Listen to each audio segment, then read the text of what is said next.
प्रिय मित्रों, क्या आपने कभी सोचा है कि एक भगवान को लोग सेठ क्यों कहते हैं? क्यों करोड़ों भक्त उन्हें व्यापार का साथी मानते हैं? क्यों राजस्थान की धरती पर विराजमान सांवलिया सेठ को हिंदुस्तान का सबसे बड़ा दानवीर कहा जाता है?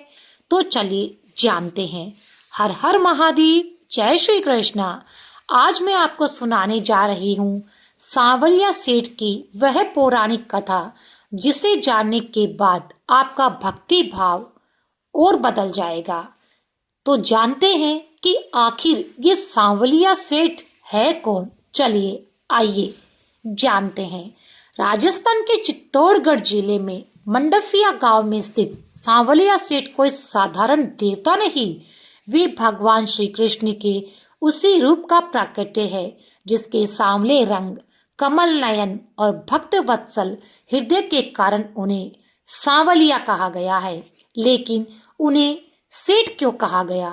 क्योंकि वे भक्तों की आर्थिक, मानसिक और आध्यात्मिक संपत्ति के रक्षक है। वे लेन देन नहीं, केवल समर्पण को देखते हैं और वे भक्त को कभी घाटे में जाने ही नहीं देते। द्वापर युग से जुड़ा एक रहस्य बताती हूँ।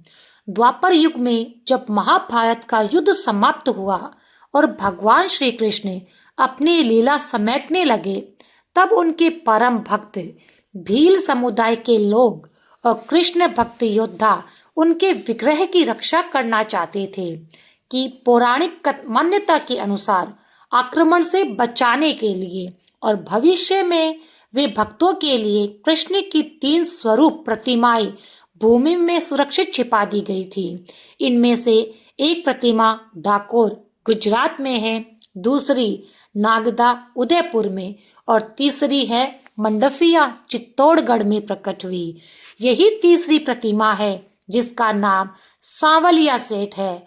अब जानते हैं कि आखिर सांवलिया सेठ का प्राकट्य कैसे हुआ, कैसे उनका जन्म इस राजस्थान की धरती पर हुआ। ये कोई साधारण जन्म नहीं था, ये था स्वयंभू प्राकट्य।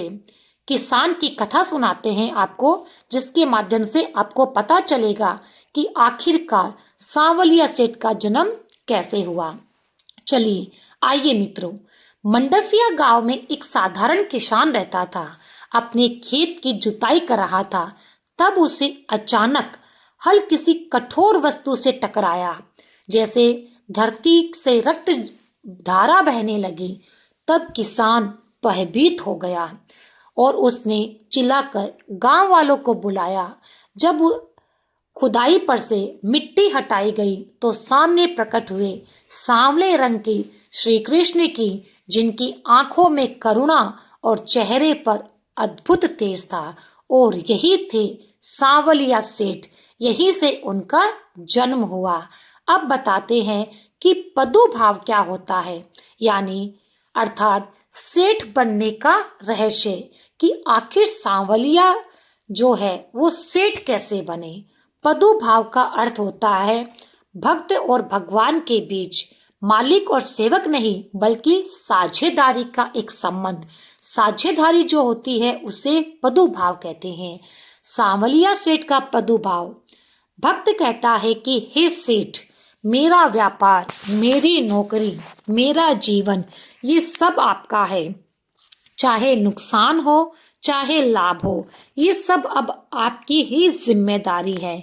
फिर सांवलिया सेठ कहते हैं, तू मेरा नाम ले, मेरे भरोसे चल, मैं तुझे कभी खाली हाथ नहीं जाने दूंगा।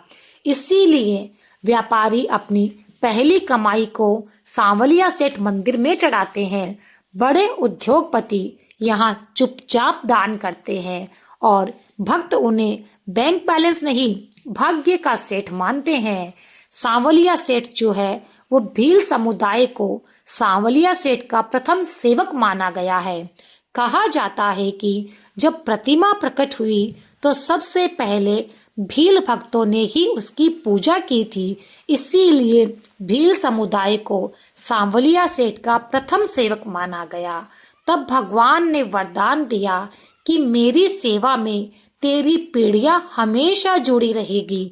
आज भी कई परंपराएं भील समाज से जुड़ी है, जैसे मंदिर की लोक कथाओं में उनका विशेष स्थान है। अब आपको बताते हैं सांवलिया सेठ के चमत्कार की एक सत्य घटना, जिसे सुनकर आपके रोंगटे खड़े हो जाएंगे। आपको बताते हैं कर्ज से मुक्ति के लिए प्रभु ने भक्तों के लिए क्या किया। एक व्यापारी था, करोड़ों के कर्जों में डूब गया था और फिर रोते रोते वे मंदिर आया और बोला, सेठ अगर तू है तो मेरा घर बचा ले। उसने मन्नत मानी, पहली कमाई में तुझे अर्पण कर दूंगा। और फिर चमत्कार तो देखिए, कुछ ही महीनों में रुका हुआ पैसा मिला। उस व्यापारी का व्यापार चल पड़ा और आज वह हर साल करोड़ों का दान करता है। आपको दूसरी छोटी सी कहानी सुनाते हैं। चोरी हुई मूर्ति भी लौट आई। इतिहास में एक बार मूर्ति चोरी हो गई थी, लेकिन चोरों को ऐसा भय लगा कि वे मूर्ति खुद वापस रख गए। लोग कहते हैं क्योंकि उसकी रक्षा खुद सांवलिया सेठ ने करी थी। अब आपको ले चलते हैं सांवलिया सेठ और उसके धन के गुप्त रहस्य की ओर। ये मंदिर भारत के सबसे अमीर मंदिरों में गिना जाता है, लेकिन यहाँ धन का कोई प्रदर्शन नहीं होता है। यहाँ पर जो दान होता है वो गुप्त भाव का होता है। कहा जाता है कि यहाँ दिया गया दान कभी दिखाई नहीं देता, लेकिन जीवन को जरूर बदल देता है। मित्रों, अब आपको बताते हैं कि सांवलिया सेठ की पूजा कैसे करनी चाहिए। ये सभी भक्तों के लिए है, तो सभी एक बार जयकारा लगाएंगे, जय सांवलिया सेठ। सच्ची पूजा उनकी कैसे करें, उसके लिए सबसे पहले स्नान करके उनका नाम स्मरण करें, सादे वस्त्र पहने, मन्नत नहीं समर्पण करें, अहंकार का त्याग करें और अपनी कमाई का पहला अंश, चाहे वो लेश मात्र ही क्यों ना हो, वो सांवलिया सेठ को अर्पण करें। तब सेठ जी कहते हैं, मुझे सोना नहीं चाहिए, मुझे केवल तेरा विश्वास चाहिए।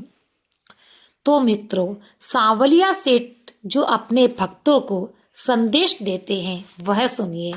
जब इंसान भगवान को सिर्फ मांगने वाला समझता है तो वह सीमित रह जाता है, लेकिन जब वह भगवान को अपना साझेदार बना लेता है तो जीवन उसका असीम हो जाता है।